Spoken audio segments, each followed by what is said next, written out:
Amém. Meus irmãos, a paz do Senhor Jesus. Pode se assentar, por gentileza. Obrigado pela recepção. Eu quero compartilhar um texto com os irmãos.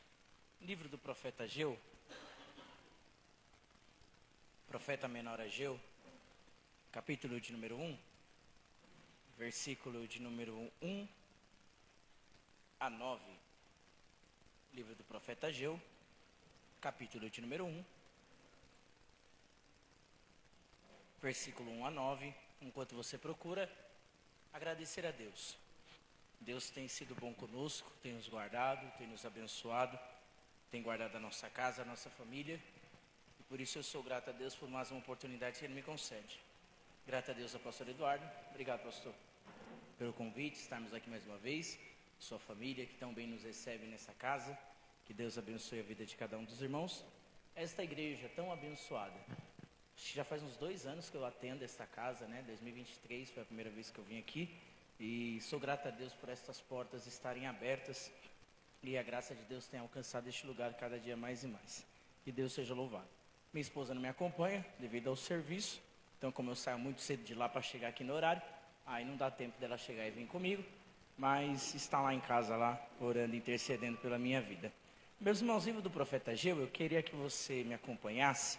Se você estiver com a sua Bíblia aberta, se o pessoal do telão puder me ajudar também, tem um telão aqui em cima, não tem, com o versículo? Então, se vocês puderem me ajudar, eu prego um pouco mais ensinando, os irmãos sabem, né, já estão acostumados à minha vinda aqui, então se você puder me acompanhar dentro do texto bíblico, sei que vai ser de bênção para a sua vida. Diz assim o texto bíblico, Ageu capítulo 1, versículo de número 1, a minha tradução é Almeida Revista e Corrigida. No ano segundo do rei Dário, no 6º mês, no primeiro dia do mês, veio a palavra do Senhor pelo ministério do profeta Ageu, a Zorobabel, filho de Sealtiel, príncipe de Judá, e a Josué, filho de Josadaque, o sumo sacerdote, dizendo: Assim fala o Senhor dos exércitos, dizendo: Este povo diz, não veio ainda o tempo em que a casa do Senhor deve ser edificada. Veio, pois, a palavra do Senhor pelo ministério do profeta Ageu, dizendo: É para vós tempo de habitardes nas vossas casas estucadas, e essa casa há de ficar deserta? Ora, pois, assim diz o Senhor dos exércitos: Aplicai os vossos corações aos vossos caminhos. Semeais muito, recolheis pouco. Comeis, mas não vos fartais. Bebeis, mas não vos saciais. Vestivos, mas ninguém se aquece. E o que recebe salário em um saco furado.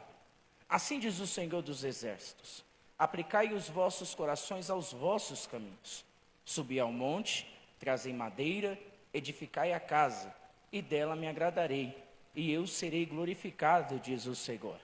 Olhaste para muito, mas eis que alcançaste pouco. E este pouco quando trouxeste a casa do Senhor dos exércitos, para a casa que eu lhe assoprei. Por que causa, disse o Senhor dos exércitos? Por causa da minha casa, que está deserta, e cada um de vós corre segundo a sua própria casa. Versículo 9 novamente, só para nós fizermos. Olhaste para muito, mas eis que alcançaste pouco. E esse pouco, quando trouxestes para a casa, eu lhe assoprei. Por que causa? Disse o Senhor dos exércitos: por causa da minha casa, que está deserta, e cada um de vós corre segundo a sua própria casa. Amém? Amém. Glória a Deus. Mantenha a sua Bíblia aberta, foque a sua atenção agora aqui em mim, por gentileza. Quando nós pegamos o livro do profeta Ageu, conhecido como um dos profetas menores da Bíblia Sagrada, Ageu ele está passando por um período pós-cativeiro babilônico.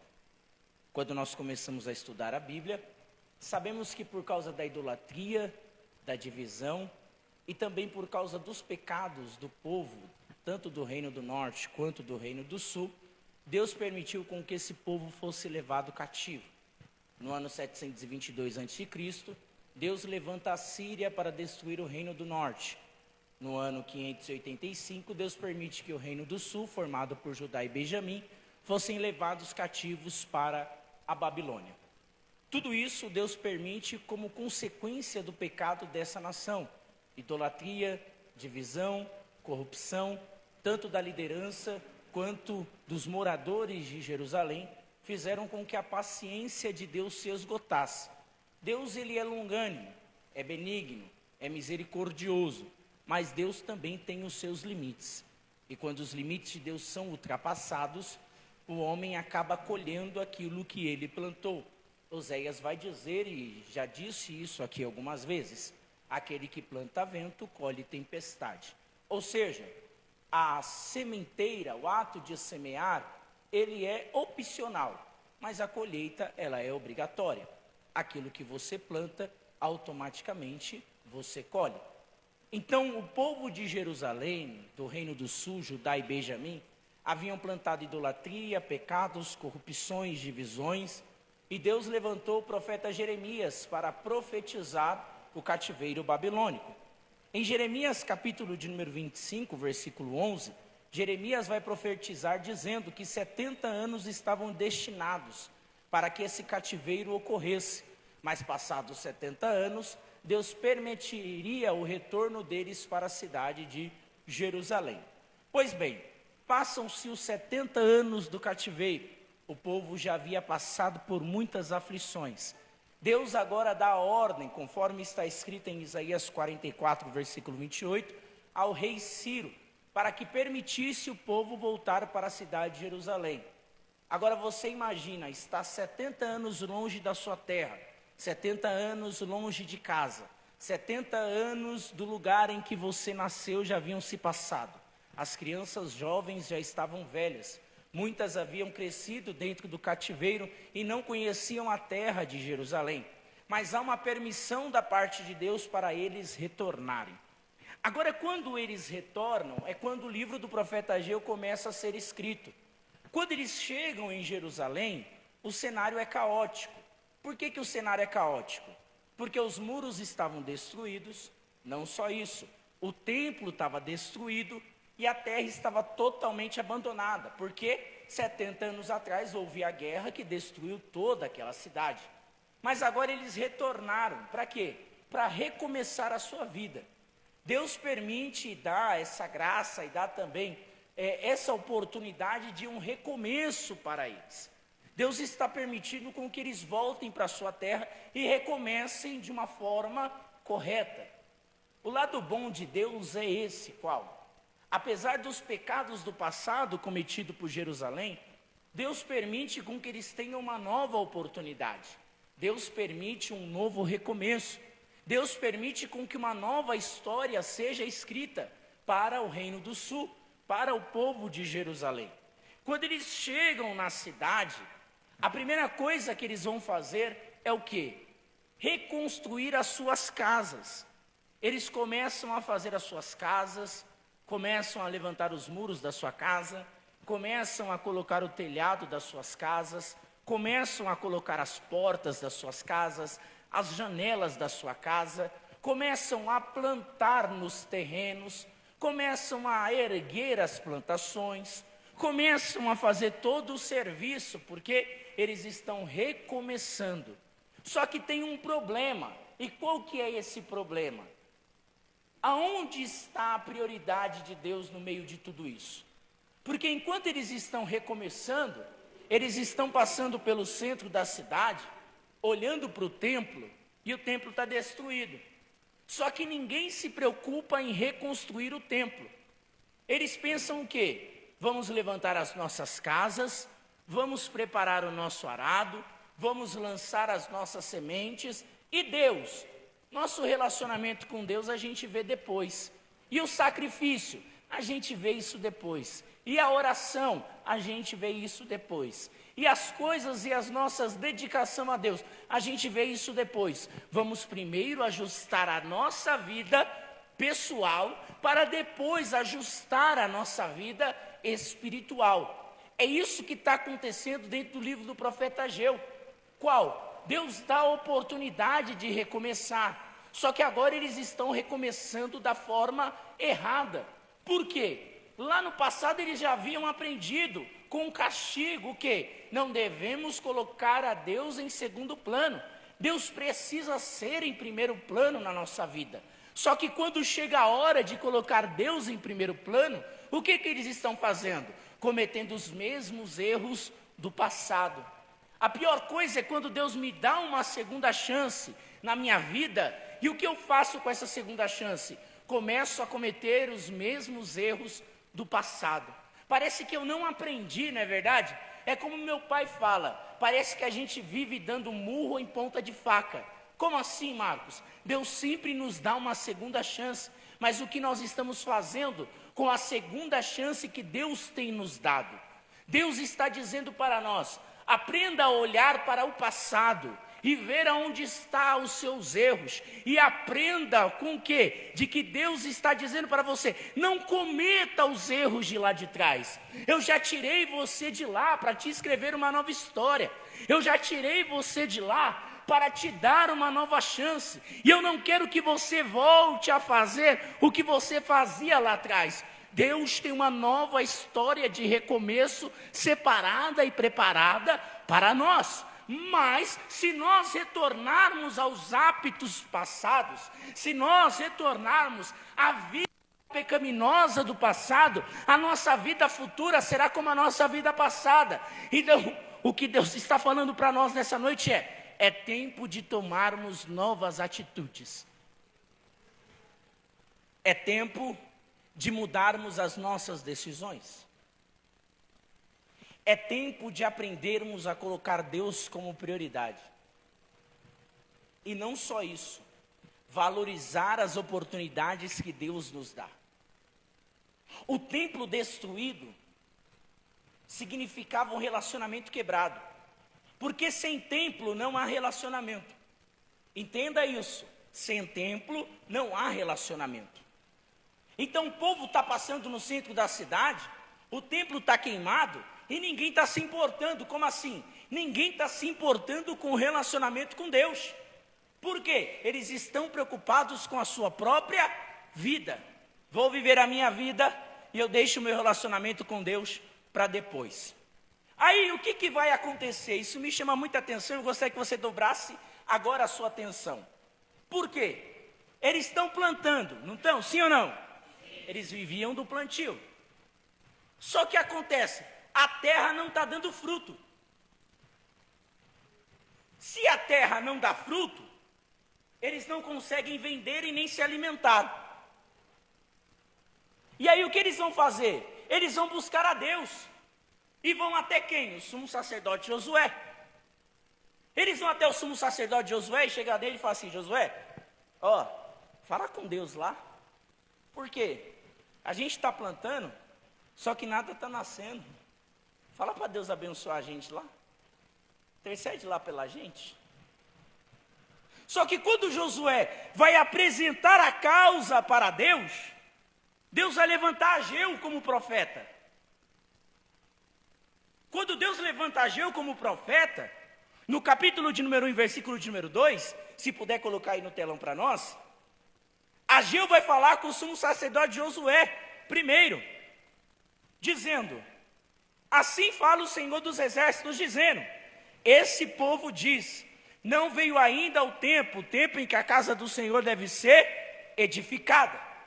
Então, quando o sumo sacerdote Josué vai falar com Deus, Ageu já se levanta como resposta, dizendo: esse povo aí esqueceu de mim e me colocou como segundo plano, porque eles estão dizendo que ainda não é tempo de edificar a casa do Senhor. Como assim? Eles estão dizendo que não é tempo de voltar o relacionamento ainda com Deus, que eles primeiro devem priorizar a sua própria vida. Um ponto interessante é o capítulo 1, versículo de número 2, a parte B, aonde Ageu vai dizer: este povo diz. Isso aqui me assusta. Por quê? Deus não fala meu povo. Deus fala este povo. Por que Deus fala este povo? Porque quem é povo de Deus tem Deus como prioridade. Então Deus está dizendo o que para eles? Vocês não são meu povo. Se vocês me colocam em segundo plano, para mim vocês também são segundo plano. Se eu não sou prioridade, vocês também não são prioridade. Se vocês não me buscam, eu também não me apresento. Se vocês não vêm até mim, eu não vou até vocês. Só que agora que a coisa apertou, vocês chamam o sumo sacerdote Josué para interceder. É este povo, vocês não têm relacionamento comigo. Depois de Ageu dizer isso para o sumo sacerdote Josué, Ageu agora vai para o meio do povo. Capítulo de número 1, versículo de número 3. Veio, pois, a palavra do Senhor pelo ministério do profeta Ageu, dizendo: agora ele diz para o povo: é para vós tempo de habitardes nas vossas casas estucadas, e essa casa há de ficar deserta? Ou seja, Ageu está dizendo: vocês estão preocupados com a vida pessoal de vocês e estão esquecendo o relacionamento de vocês comigo. Porque quando Deus diz que essa casa está deserta, é porque Deus está dizendo: enquanto vocês estão vivendo a vida de vocês lá, não tem mais orações aqui. Não tem mais clamor aqui. Não tem mais busca aqui. Não tem mais intimidade aqui. Olha o que ele está, olha a profundidade que Deus está dizendo dentro desse versículo. Vocês estão priorizando a vida de vocês, o sonho de vocês, os planos de vocês, e me colocaram em segundo plano, porque a minha casa está deserta. Como assim? Me deixaram como segundo plano. Como assim? Eu vou quando dá. Se der tempo eu vou. Orar, se eu não estiver cansado eu vou orar. Ler a Bíblia, se der tempo eu leio, faço um devocional de 10 minutos. Jejuar, tem gente que nem sabe mais o que é isso e para que serve. Buscar a face de Deus, a gente vive num tempo em que a gente quer as coisas rápidas. E viver uma vida de dedicação, de oração e de busca de Deus não tem sido mais prioridade. Quando eu falo, ou quando Ageu fala que a casa de Deus está deserta, é porque não se ouve mais oração, busca, clamor, leitura e dedicação a Deus. É como se Deus estivesse dizendo: eu olho para baixo e não vejo adoração, oração, sacrifício subindo. A sua casa e essa igreja é um ponto de adoração a Deus. Só que toda vez que Deus olha para o nosso lar, não tem nenhum sacrifício subindo perante Ele. Aí Deus olha e diz: o relacionamento está quebrado. Por quê? Está tão preocupado em conquistar as coisas para a vida dele que não tem tempo para mim.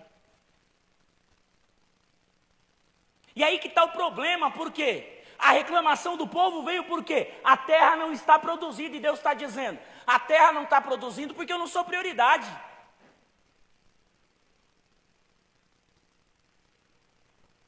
Aí para qualquer desculpa que você tem, numa segunda-feira você não vem para a igreja. Qualquer desculpa que você tem, você não tem tempo para orar. Se eu perguntar aqui, quem foi que aqui leu a Bíblia a semana toda, será que todos vão levantar a mão? Quem aqui orou a semana toda, será que todos vão levantar a mão? Quem aqui tirou um período de consagração essa semana, será que todos vão levantar a mão? Como eu posso pedir algo para Deus se eu não tenho um relacionamento firmado com Ele? É uma hipocrisia da parte do povo, porque o povo está dizendo: Josué, vai até Deus e intercede por nós. Aí Ageu vem dizendo: vocês são hipócritas, por quê? Vocês querem a bênção, mas não querem o relacionamento com o abençoador. Não adianta eu querer as mãos de Deus, eu preciso querer Ele. É o que está acontecendo aqui. Ageu está dizendo: ei, a casa está deserta. Aí Ageu diz: olha para a casa de vocês, tem o melhor telhado, tem o melhor muro, tem a melhor porta, tem o melhor terreno, tem o melhor plantio, mas olha para a casa de Deus, morros derribados, telhado quebrado, casa gotejando, pior terreno, pior localização, e ninguém se move em favor do reino.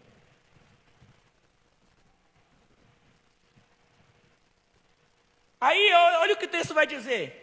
Versículo de número 4. É para vós tempo de habitar nas casas estucadas. O que é casas estucadas? Nas suas casas chiques. Nas suas casas chiques. E esta casa há de ficar deserta? Versículo número 5. Aplicai os vossos corações aos vossos caminhos. Como assim? Aplicai os vossos corações aos vossos caminhos. Vocês estão seguindo o sonho de vocês e deixando Deus para trás.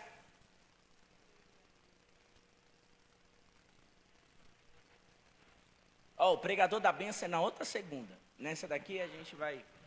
Tá? Você está projetando sonhos, projetos. Você está traçando planos e deixando Deus para trás. Olha o que a Ageu está dizendo. Aplicai os vossos corações aos vossos caminhos. A Ageu está dizendo, você está seguindo a ambição do seu coração e está esquecendo de Deus no meio do caminho. E aqui que está o problema. O problema não é o sonhar grande. O problema é Deus não estar no mesmo sonho que eu quero para mim. Eu vou de novo. Você não entendeu. O problema não são os projetos. O problema não são os sonhos. O problema não é o alvo. O problema é quando Deus não está comigo no caminho. É quando eu desenho a arquitetura. É quando eu desenho o projeto e eu não tenho a assinatura de Deus lá. Eu trabalho com projetos. Se eu não tiver a assinatura do arquiteto no projeto, meu projeto não vai para frente. Essa aqui é para você entender. Se eu projeto algo para a minha vida e não tem a assinatura de Deus no final, meu amigo, esse projeto vai para o ralo.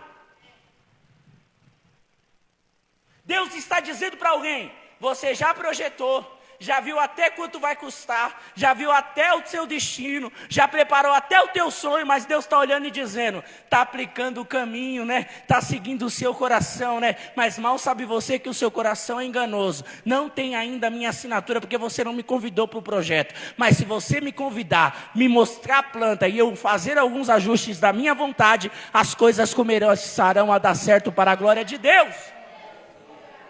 Fala para quem está do teu lado, cutuca ele e fala assim, se Deus não assinar, o projeto não vai para frente. Não vai. Em todas as áreas da vida. Relacionamento, não vai. Empresa, não vai. Vai. Se eu não submeter a minha vontade à vontade de Deus... E tem hora que a gente apresenta o projeto para Deus e Deus, Ele rasga o projeto e fala, não vai fazer nada disso. Porque o que eu tenho é maior e melhor. Pode ser mais doloroso? Mas é maior e melhor. Agora você está aí no telão comigo, e eu sei que o pessoal da mídia está me ajudando agora. Olha o que o capítulo 1, versículo 6 vai dizer. Eu gostaria muito que você tivesse um papel e uma caneta agora para você anotar. Estão gravando isso aí, né? Eu vi lá que estão na live, né? Olha, é mais caro, viu, para gravar, tô brincando. Capítulo 1, versículo 6. Semeais muito, olha aí, ó, versículo 6. Semeais muito, recolheis pouco. Vocês comem, mas não vos fartam. Vocês bebem, mas não se saciam. Vocês se vestem, mas ninguém se aquece. E o que recebe o salário, recebe em um saco furado.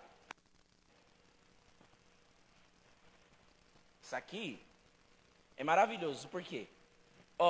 Preste bem atenção. Isso aqui é para você prestar bem atenção. Eu não sou coach, mas eu vou te dar a senha. Não está crescendo a plantação. O povo não está conseguindo plantar e nem colher. Olha a forma de Deus se comunicar. Só que antes de tudo isso acontecer, há uma crise espiritual estabelecida. Porque o templo está destruído, sim ou não? Estou sendo bem didático, como se eu estivesse dando uma aula. Estou sendo bem didático. O templo estava destruído, sim ou não? Sim. Relacionamento estava quebrado, sim ou não? Sim. Beleza. Só que Deus está usando o profeta e ninguém está dando ouvido. O que Deus faz? Deus impede a plantação de crescer. A nuvem está passando, cheia de água. O povo diz, vai chover, vai molhar a terra, a planta vai crescer. Só que não caiu uma gota.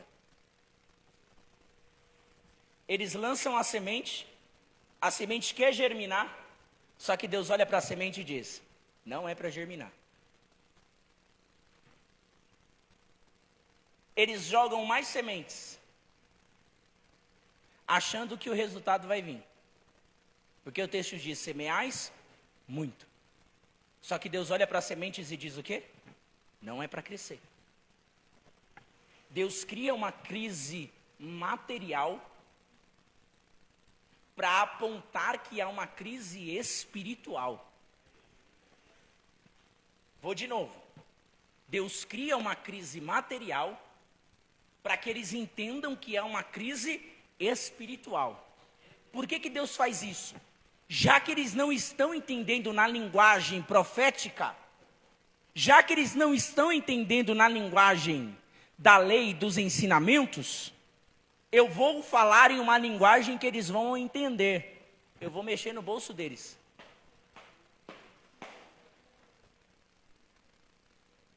Então Deus cria uma crise material para apontar uma crise espiritual. É como se Deus estivesse dizendo: já que você não ouve os meus profetas, já que você não ouve a minha lei, já que você não segue os meus mandamentos, eu vou falar com você em uma linguagem que você entende. Eu vou falar em uma linguagem que você vai me dar ouvidos. Por quê? Eles só vão até Deus quando o que acontece? Quando a crise bate na porta. Quando a crise bate na porta, eles vão até quem? Sumo sacerdote Josué, ora a Deus aí, para nos abençoar aqui. Aí Deus diz: agora vocês vão me ouvir. Você está entendendo a forma de Deus trabalhar? Deus precisa criar uma crise aqui, para corrigir um sistema que está em crise aqui. É Deus te trazendo para perto dele, uma linguagem que você vai compreender. Olha o que Deus está dizendo para nós nessa noite. É tempo de reajustarmos as nossas prioridades. É tempo de ajustarmos a nossa vida com Ele.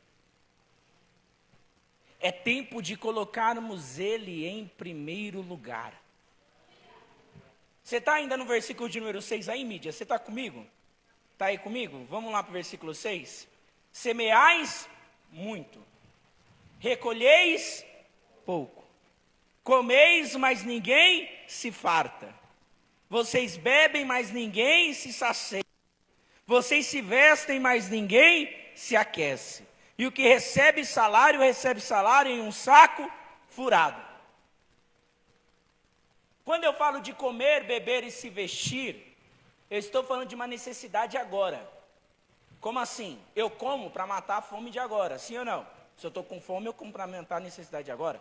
Se eu bebo, é para matar a sede de agora. Quando eu cheguei aqui, eu cheguei com sede. Falei: pastor, dá um copo de água, e me deu para matar a sede de agora. Quando eu me visto para me esquentar do frio que está acontecendo agora. Então, comer, beber e se vestir falam de necessidades do presente. Já semear e trabalhar são necessidades futuras. Eu semeio para colher daqui a 3 meses. Eu trabalho para receber o meu salário daqui a 1 mês. Então, eu estou falando de futuro. Então, quando eu coloco Deus em segundo plano, tanto o meu presente quanto o meu futuro são afetados por não carregar consigo a bênção de Deus. Tudo na minha vida começa a ser afetado, porque a bênção de Deus não está em conectividade com as minhas ações.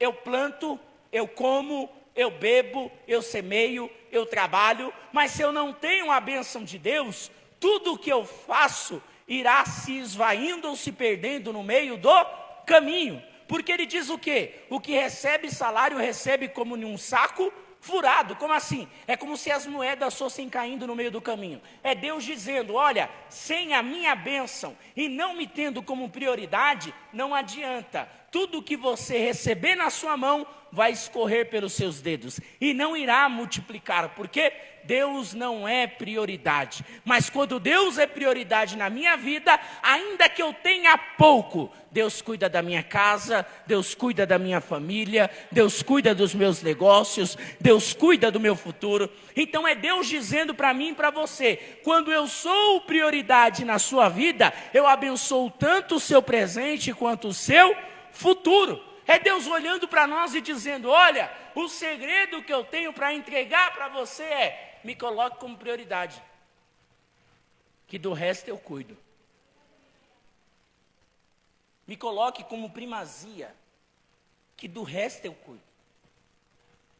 Me coloque como foco, como centro, que do resto eu cuido.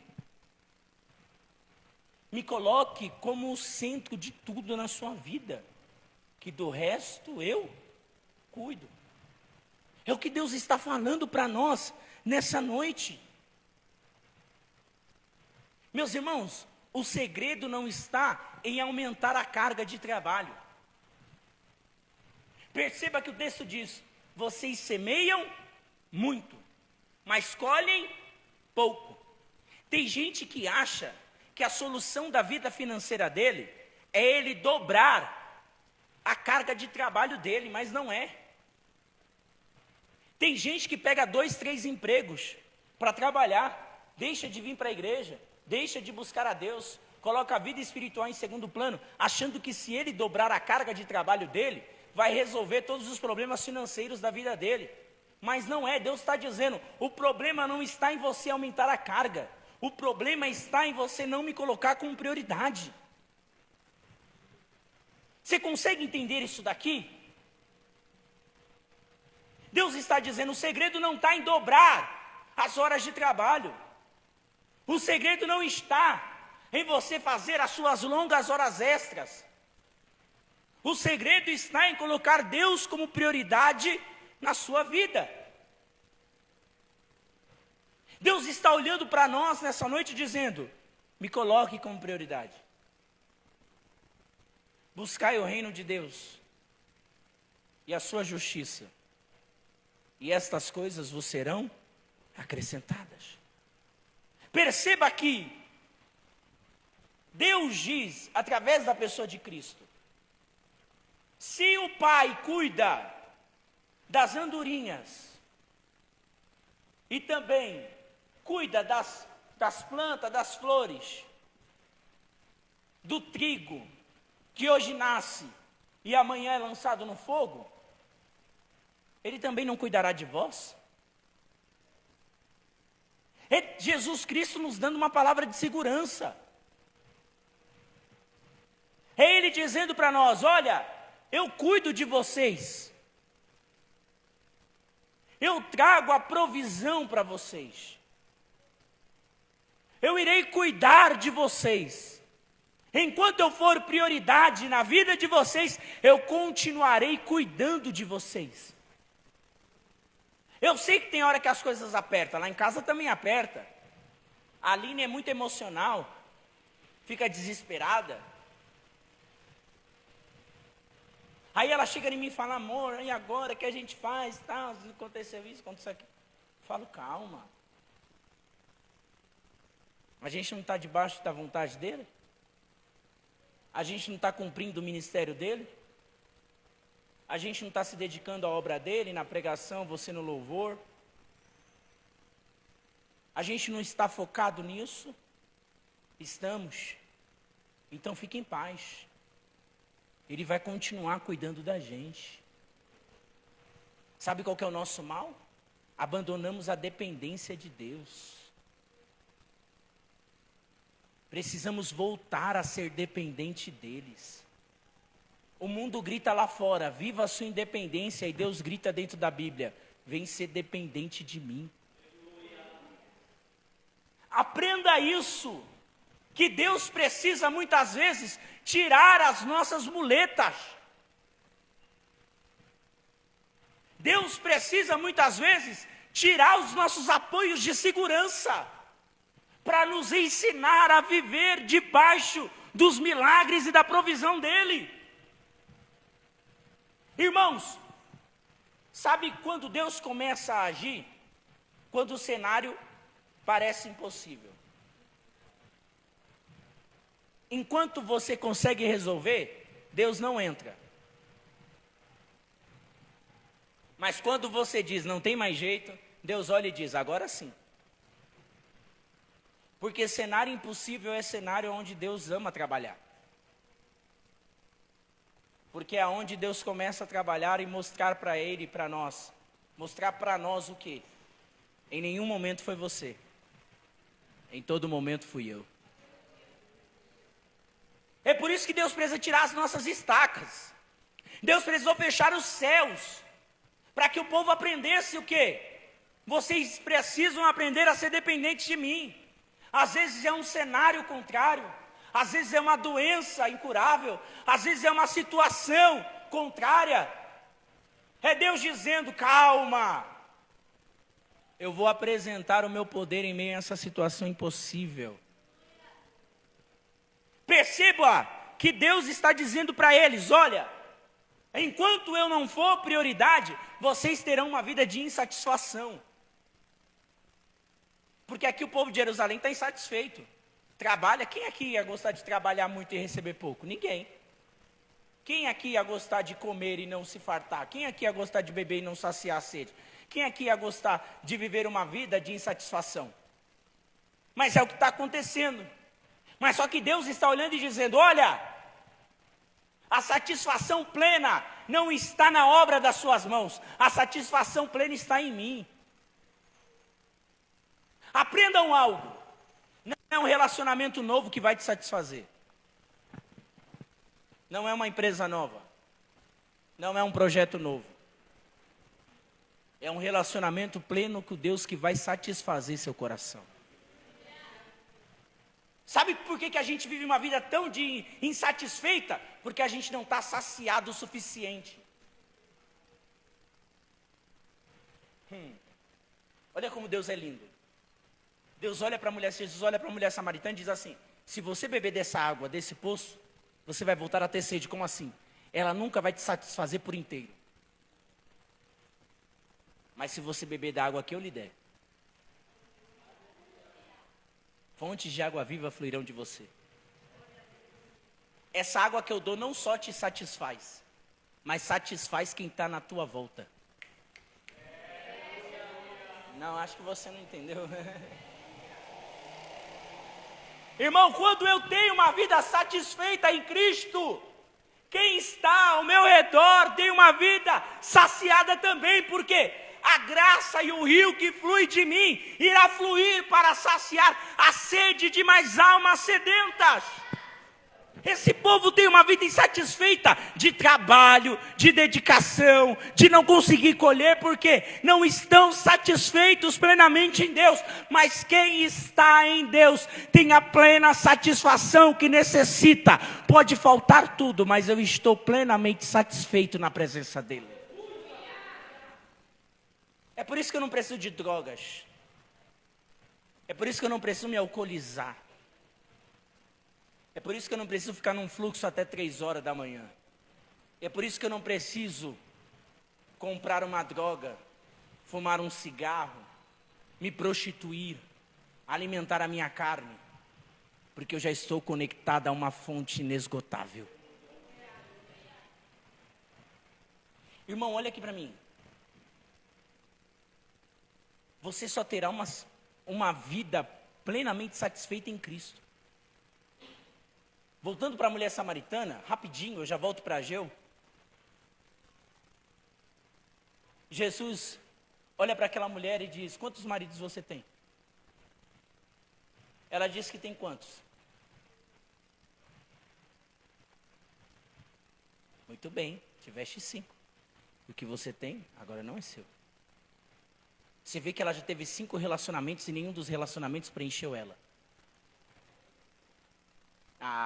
Deus está falando com alguém aqui. Você já teve de 4 a 5 relacionamentos e nenhum te preencheu. 3 meses com um, 6 meses com outro, 1 ano com outro, 2 anos com outro. E ninguém te satisfaz, por quê? Você está buscando satisfação no homem. Aí Jesus diz, enquanto você busca a satisfação lá, eu sou a fonte que te sacia completamente.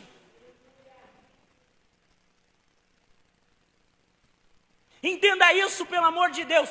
Enquanto Cristo não for a fonte suficiente para você, qualquer outra fonte vai te fazer viver uma vida rasa. O povo está aqui plantando, colhendo, buscando, mas nada satisfazia eles, porque não estão conectados diretamente em Deus. Repita comigo, eu terei. Não, com mais força, fala, eu terei. Uma vida completamente satisfeita quando eu estiver conectado plenamente em Deus. Dá uma glória a Deus aí para o pregador voltar.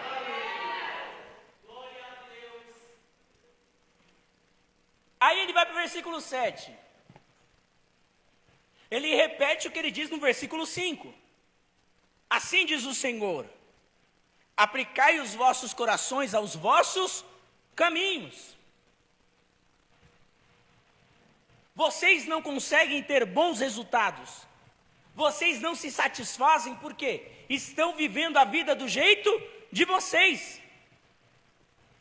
Então nada vai satisfazer vocês. Nada vai preencher vocês. Nada vai conseguir preencher o coração de vocês. Aprendam algo. Há um vazio no coração do homem que só Deus preenche. É o que eu digo para a minha mocidade. É o que eu digo para os meus adolescentes. Há um vazio no coração do homem que só Deus pode preencher. Nada mais pode preencher. Ele está dizendo aqui, aplicai os vossos corações aos vossos caminhos. Nada preenche vocês. Nada satisfaz vocês. Nada dá certo para vocês. Porque me colocaram em segundo plano. Aí Deus está aqui trabalhando a crise espiritual, porque Ele criou uma crise material para conseguir falar com eles. Aí agora Deus vai trazer a solução. E a solução é qual? Resolver primeiro a crise espiritual. E resolvendo a crise espiritual, ele vai conseguir restabelecer a crise material. Deus vai conseguir resolver a crise material. Aí ele diz assim, versículo 8: suba ao monte, tragam madeira, edifiquem a casa, e dela eu me alegrarei. Primeiro, suba ao monte. Subir o monte exige de você tempo. É Deus dizendo para o povo de Jerusalém: eu quero que vocês dediquem o tempo de vocês a mim. Uma busca contínua a mim. Suba ao monte. Dediquem tempo para mim. Dediquem tempo à oração. Dediquem tempo à minha casa. Dediquem tempo à consagração.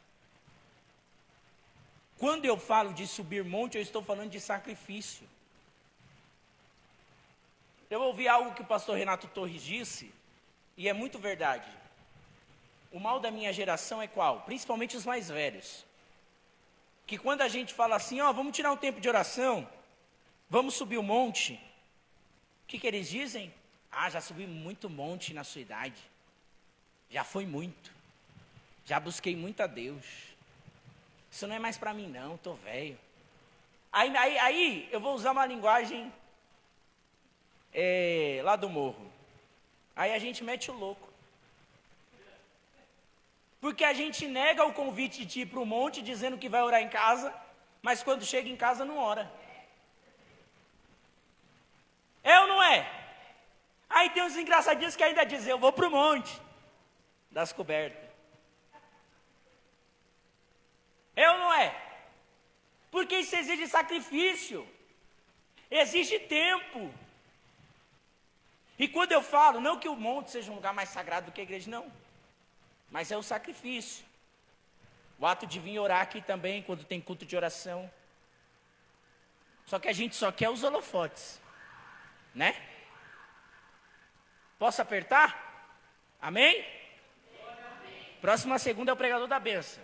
Hoje aqui, você me ouve só mais uns 20 minutinhos, a gente já vai terminar, calma. A gente monta os grupos de louvor, a gente monta as lideranças, eu falo isso como líder. A gente monta grandes grupos, só que quando a gente chama esses grupos para a consagração, o grupo tem 30 componentes. Quando você faz uma consagração, vem um líder e mais 2, Pedro, Tiago e João. Mas à noite a briga é pelo microfone, tem que fazer até escala.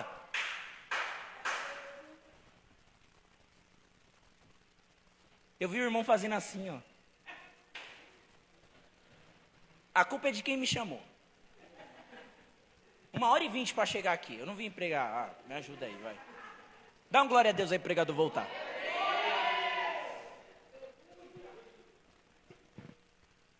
Queremos uma igreja espiritual sem departamentos e grupos espirituais.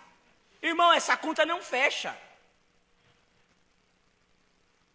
Se não colocarmos os grupos de louvor, se não colocarmos a banda, se não colocarmos a liderança, se não colocarmos os grupos para orar, isso aqui não é culto, é show, porque não há nada de espiritualidade. Marcos, mas você não sabe a correria do meu dia, meu amigo. Eu acordo 5h30 para ir para a academia, 7 horas eu estou na empresa, agora vou começar a minha pós na próxima segunda-feira, tenho uma mulher para cuidar. Meu amigo, a minha vida é tão corrida quanto a sua. Mas eu não posso abandonar a minha vida de oração e de consagração. É questão de prioridade. Abandona 2 episódios da Netflix do seu seriado e dobra o seu joelho no chão. Passa a mão assim no joelhinho, passa assim a mão no joelhinho. Vê se está liso.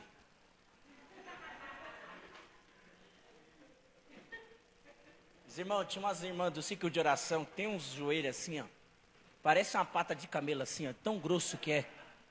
Irmão, eu não tenho medo da polícia, mas eu tenho medo dessas mulheres quando dobram o joelho. Precisamos voltar a colocar Deus como prioridade.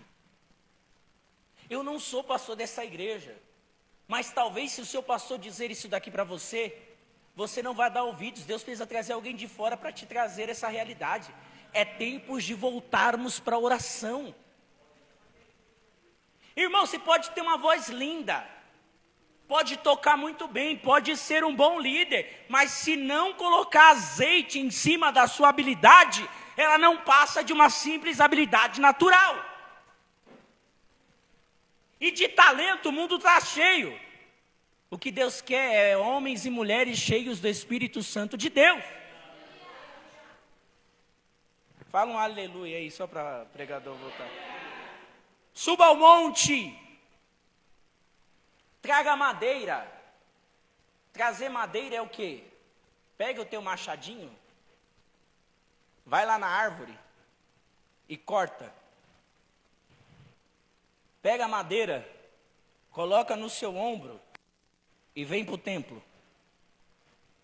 Para fazer tudo isso, era exigido esforço.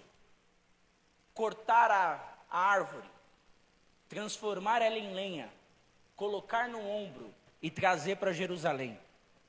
Tudo isso exige esforço. Não há como edificar um templo sem fazer esforço. Não há como restabelecer um relacionamento com Deus se não houver esforço. Irmão, tem hora que eu fico até 2 horas da manhã lendo, tendo que acordar às 5h30. Foi o chamado que Deus me deu. Foi a ferramenta que Deus me deu. Ele exige de mim esforço. Quem toca tem que tocar da melhor forma possível, orar e se consagrar, esforço. Numa segunda-feira chuvosa, ônibus cheio, Sei que é difícil estar aqui, mas se esforça para estar aqui. Todo mundo que está aqui está passando pela mesma guerra diária que você. O que diferencia eu de você é o nosso esforço. O céu é tomado à força. Os fracos vão ficar para trás. Deus nos chama para uma guerra. E exige de nós esforço da nossa parte. Se o pastor Eduardo traz lenha, se o grupo de louvor traz lenha, se a liderança traz lenha, o altar é restabelecido e é só glória a Deus e aleluia. Só que aí a gente espera o pregador trazer lenha para dar glória. Trouxe lenha aí? Cutuca quem está do teu lado e fala, trouxe lenha? Fala, se trouxe lenha, então dá uma glória a Deus aí para mim saber que você trouxe. Quando todo mundo traz lenha, o culto fica leve. Um dá glória de lá, outro tem profecia daqui, de lá tem cura e todo mundo sai edificado. Porque é um esforço de todos para a glorificação do nome de Cristo. Então é uma dedicação intensa, um esforço intenso para a glória de Deus. Pastor Eduardo tem que estudar para dar um bom ensino. Eu tenho que estudar para dar uma boa pregação. O grupo de louvor precisa ensaiar para entregar um bom louvor. Você quer ver o que me mata do coração? Deixa eu desabafar aqui para você. O irmão é chamado pela graça de Deus para louvar. Todo mundo sabe que ele louva dentro da igreja. E eu puxo até a orelha da minha esposa nisso daqui também. O camarada já tem um hino pronto. É só ele gravar a letra para adorar à noite. Aí ele sobe. Não, isso aqui quer me matar do coração, é isso aqui, ó. O irmão fulano está com a oportunidade. Aí ele pega o microfone, ele vem com a folhinha dele. Ou seja, nem ensaiou. Coloca a folhinha dele. Irmãos, o pastor me pegou de surpresa. Ai. Eu não sei a letra do hino, mas os irmãos me ajudam. Aí ele vai, gente.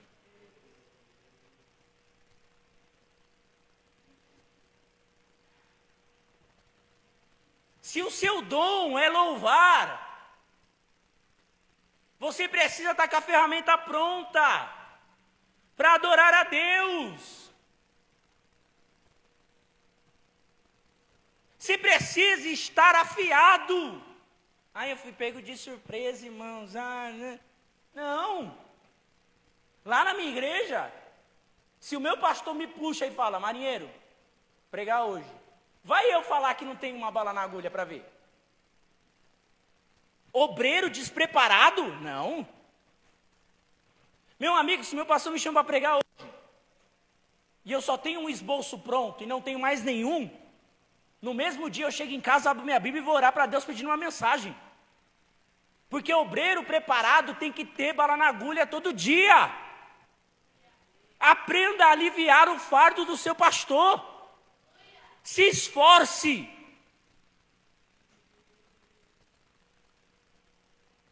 Dá uma glória a Deus, pregador voltar. Pregador da bênção na outra segunda. Suba ao monte. Traga madeira. Edifique a casa. O que é edificar a casa? É Deus dizendo para eles, o que vocês começaram, terminem. Como assim? Tenha responsabilidade. Tenha compromisso. Isso aqui é raro. Compromisso hoje em dia? Você dá a liderança de um grupo para um irmão, depois de 2 meses ele quer abandonar. Eu já vi um falando, meu Deus. Mas irmão, acabei de te dar a liderança do grupo, você já quer deixar? Ah, pastor, não dá. Não dá. Nossa, a gente fala as coisas, ninguém ouve a gente. Agora você está vendo como é que funciona o negócio.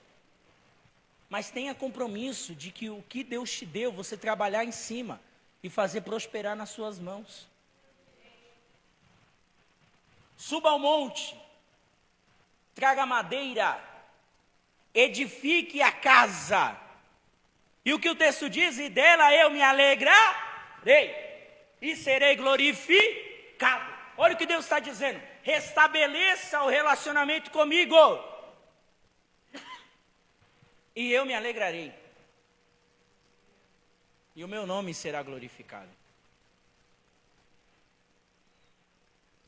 Você vê que Deus cria uma crise material para corrigir uma crise espiritual.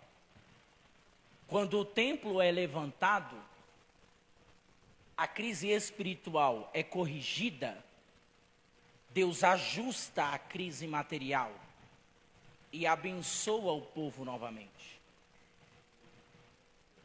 Por quê? Capítulo de número 1, versículo de número 13. Capítulo de número 1, versículo de número 12 e 13. Então ouviu Zorobabel, filho de Sealtiel, e Josué, filho de Josadaque, sumo sacerdote, todo o resto do povo, a voz do Senhor seu Deus, e as palavras do profeta Ageu, como o Senhor seu Deus o tinha enviado. E temeu o povo diante do Senhor. Então Ageu, embaixador do Senhor, falou ao povo conforme a mensagem do Senhor, dizendo: eu sou convosco. Olha só que maravilha. Capítulo de número 1 e versículo de número 2, Deus diz o quê? Este povo. Só que agora que o relacionamento é estabelecido, ele diz: agora sim, eu sou convosco. É Deus dizendo, intimidade reestabelecida. Por quê? Subiram um monte, trouxeram madeira, edificaram a casa, me alegraram, e o meu nome foi glorificado. Agora sim, não é mais este povo, agora é o meu povo. Aí para fechar, capítulo 2, versículo de número 8, coloca aí. Capítulo 2, versículo de número 8. Minha é a, e meu é o. Quem está dizendo isso?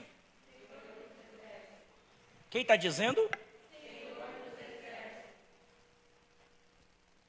Agora olha aqui para mim. Eles acharam que o segredo, pastor Eduardo, para conquistar ouro e prata, era plantar mais, trabalhar mais. Era plantar mais, trabalhar mais, se esforçar mais. Mas Deus diz assim: a fonte não está na terra, a fonte está no céu. Porque minha é a, e meu é o. Deus está dizendo o quê? Vocês estão buscando no lugar errado.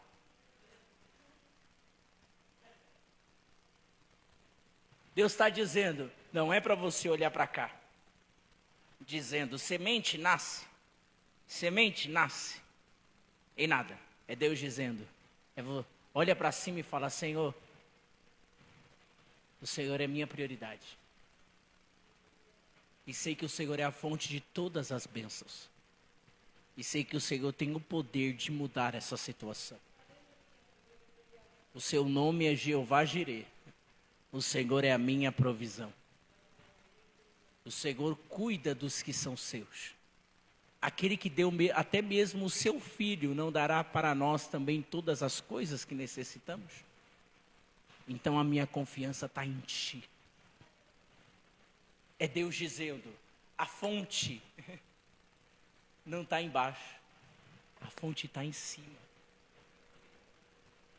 E se o meu povo, que se chama pelo meu nome, me buscar, orar, se arrepender dos seus maus caminhos, então eu abrirei a janela dos céus, derramarei uma bênção tal.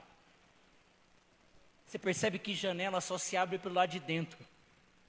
Deus está dizendo, há uma fonte em mim que só eu dou acesso. Ah, não, você não entendeu.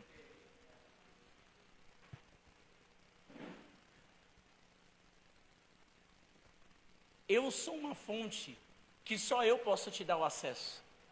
É por isso que ele fala janela, ele não fala porta. Porque porta tem maçaneta pelo lado de dentro e pelo lado de fora. Janela não. Janela só abre ela quem está do lado de dentro. E Deus está dizendo, a única coisa que faz eu abrir a janela aqui é a oração que vem daí. Porque eu sou a fonte, diz o Senhor. Aí ele termina dizendo, eu não sou a fonte das coisas terrenas, eu sou ainda uma fonte maior das coisas espirituais. Por quê? Versículo de número 9 do capítulo de número 2. A glória desta última casa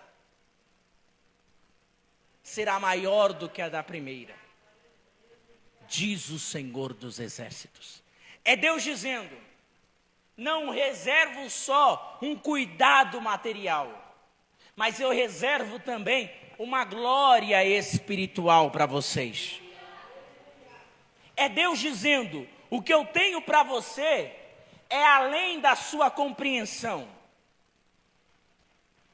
Irmãos, Deus não nos chamou para viver no raso.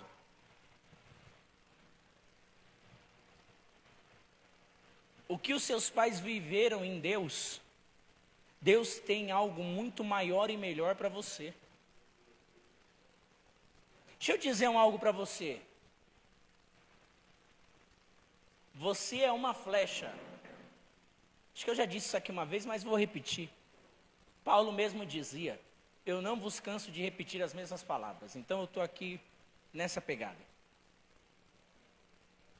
Você é uma flecha lançada por Deus, que atingirá uma distância maior do que os seus pais. O sonho de todo pai e de toda mãe é que o seu filho vá além da onde ele chegou.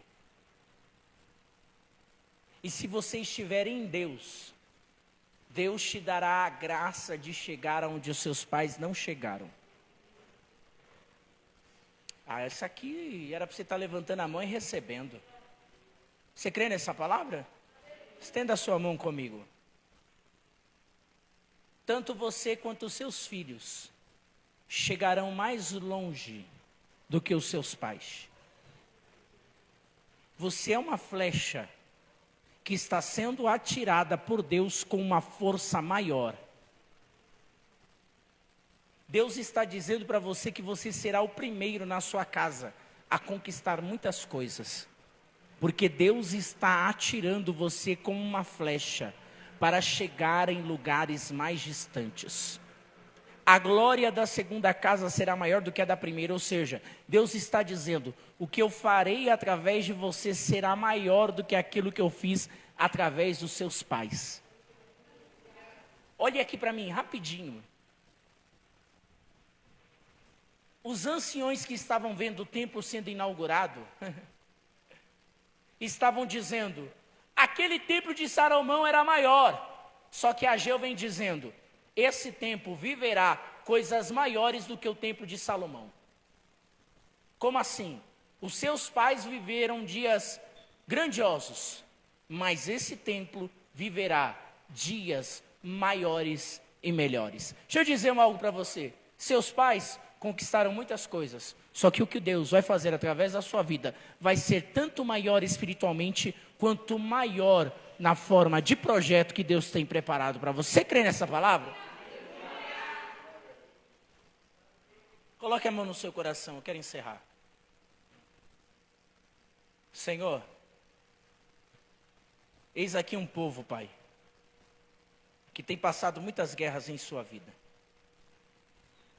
Mas, Senhor, o Senhor tem grandes coisas reservadas para eles. Só que as bênçãos que o Senhor tem para nós são condicionais. Se colocarmos o Senhor como prioridade, nós seremos também a sua prioridade. Mas se o Senhor não for a nossa prioridade, o Senhor também não nos terá como prioridade. É como nós aprendemos nessa noite. O meu pedido, Pai, é que esse povo desperte o mais rápido possível para entender essa verdade. Que quando colocamos Deus como prioridade, Deus continuará nos guardando e nos abençoando. Senhor Jesus, enquanto o reino for prioridade, nós desfrutaremos dos privilégios que o reino tem para nós. Abençoe, Pai, esta igreja. Faça os projetos desta igreja avançar. Faça com que esta casa seja um lugar de refúgio e de bênção. E que a tua bondade esteja derramada sobre cada coração. O segredo não está em aumentar a carga de trabalho. O segredo está em ter o Senhor como prioridade. Que essa realidade venha estar cravada em nossos corações. E que a tua bênção e que a tua bondade esteja sobre cada um dos teus filhos. Pai, eu te agradeço por essa oportunidade. Eu te agradeço por essa igreja. Eu te agradeço por esse povo. E esta é uma igreja que está debaixo da tua graça e da tua bondade. Abençoe aos que estão aqui. E que eles venham viver sonhos maiores e melhores. Que eles sejam como flechas lançadas com mais força para alcançar, ó Pai, um futuro melhor e não só um futuro maior. Um ministério e também, Senhor, uma glória maior do que viveram os nossos pais. Abençoe a cada um dos teus filhos nesta noite. É o que eu te peço, em nome de Jesus. Dê uma linda salva de palmas para Jesus nessa noite.